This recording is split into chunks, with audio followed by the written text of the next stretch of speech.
ఫ్యామిలీలో మనం గమనిస్తున్నాం తల్లిదండ్రులు చాలా స్పష్టంగా మంచి స్కూల్లో జాయిన్ చేయించినాం, మా పిల్లలకు మంచి మార్క్స్ రావాలి, మంచి ర్యాంక్స్ రావాలి, 10/10 అట్లీస్ట్ 9.8/10 CGPC కావాలి అనేటువంటి ఎక్స్పెక్టేషన్స్ పెట్టుకుంటారు.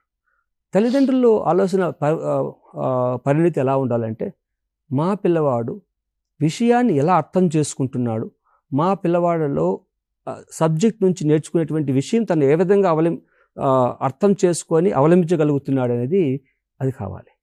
ఇక మా పిల్లవాడు మానసికంగా ఎంత సంతోషంగా ఉన్నాడు. స్కూల్ ఎడ్యుకేషన్ సబ్జెక్ట్ అంటే ఇక్కడ ఏమైపోతుందంటే, క్లాస్లో నా కొడుకు ఫస్ట్ ర్యాంక్ వచ్చాడు, టాప్ 10లో ఉన్నాడు, సెకండ్ ర్యాంక్ అనుకునేదాని బదులు నా కొడుకు నా కూతురు ఈ యొక్క క్లాసు నుంచి ఎంత జ్ఞానాన్ని సంపాదించుకున్నాడు, ఎంత స్టేబుల్గా ఉన్నాడు, ఎటువంటి విషయాన్ని కూడా సమగ్రంగా ఎలా అర్థం చేసుకుంటున్నాడు అనేటువంటి పరిస్థితి ఉందా లేదా గమనించాలి.